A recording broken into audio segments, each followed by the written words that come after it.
Hello friends, good morning. আজকের একটা নতুন ব্লগে তোমাদেরকে অনেক অনেক স্বাগত জানাই। আজকে রবিবার 26 জানুয়ারি, রিপাবলিক ডে। তাই সকালে উঠে আমি আমার কমপ্লেক্সে ফ্ল্যাগ হোস্টিং হচ্ছে, ওখানেই পার্টিসিপেট করতে যাচ্ছি। আমি একটা সাদা রঙের চুড়িদার পরেছিলাম।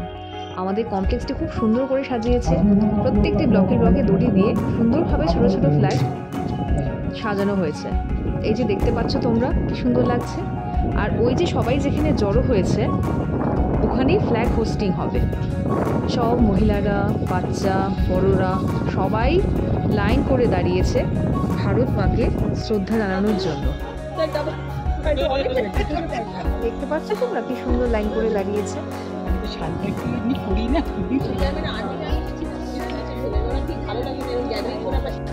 অবশেষে ফ্ল্যাগ হোস্টিং হলো।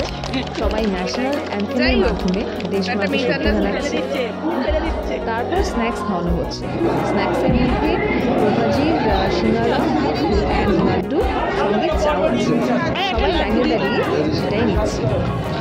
অবশেষে একটা সারপ্রাইজ, সবাইকে, সব ফ্যামিলিকে একটা করে বাঁধাকপি, ফুলকপি এবং একটা করে বেগুন দেওয়া হচ্ছে। সেটা ফ্রেশো থেকে দেওয়া হচ্ছে। তারপর ভাবলাম একটু ব্রেকফাস্ট করতে যাই। তো ব্রেকফাস্ট করার জন্য তার আগে একটু শর্ট ড্রাইভে ঘুরে নিয়েছি। তাই জন্য আমার এরিয়ার কাছাকাছি যে জায়গাগুলো আছে সেই জায়গাগুলোই ঘুরে দেখছি। অবশ্যই ব্রেকফাস্ট করার জায়গায় চলে গেলাম। ব্রেকফাস্টে ভাবলাম একটু সাউথ ইন্ডিয়ান ফুড ট্রাই করি, তাই ধোসা নিয়ে নিলাম দুজনেই। তারপর বিকেলে একটা বিয়েতে ইনভিটেশন আছে, বাট সেটা অনেকটা দূরে। প্রথমে ভাবলাম যাবই না, তারপর ভাবলাম ঠিক আছে ঘুরেই আসি। কেননা আমরা যারা হাউস ওয়াইফ বা হোম মেকার, তারা যখন উইকে একটু ঘুরতে বেরোয় মনে হয় যেন মনটা ভালো হয়ে গেল। মা ফ্লাইওভার দিয়ে যাচ্ছি, সেখানে কলকাতা শহরের সব বড় বড় সব হোটেল দেখা যাচ্ছে। আইটিসি রয়্যাল, জেডাব্লিউ ম্যারিয়ট, আরও কত কিছু। রবিবার হলে কি হবে, অনেক ভিড়। আর লোকেশন, বিয়ের লোকেশনটা ছিল সেই সাউথে, গোলপার্ক, টালিগঞ্জ ক্রস করে। বাট পাশের ড্রাইভার, আমার ডিয়ারেস্ট হাজব্যান্ড খুব ভালো গাড়ি চালায়, তাই খুব একটা সময় লাগেনি পৌঁছে। অবশেষে পৌঁছে গেলাম গন্তব্যস্থলে, অর্থাৎ বিয়েবাড়িতে।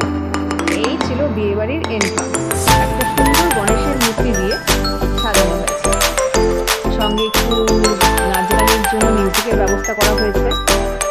এই ছিল ওভারঅল ডেকোরেশন।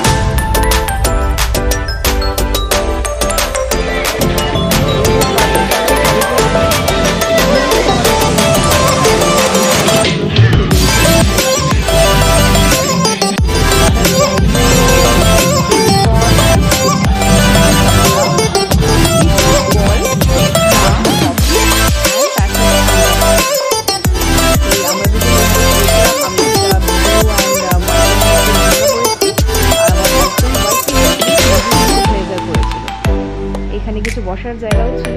এটা ছিল আমার ওভারঅল লুকসটা। পুরো হোয়াইট স্টোন দিয়ে কাজ করা। তার সাথে আমি বেশি কিছু জুয়েলারি করিনি, এক্সেপ্ট একটা ইয়াররিং স্টোন।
লাইক করে দিও। আর আমার চ্যানেলে একটু নতুনই, তাই জন্য আমার চ্যানেলটিকে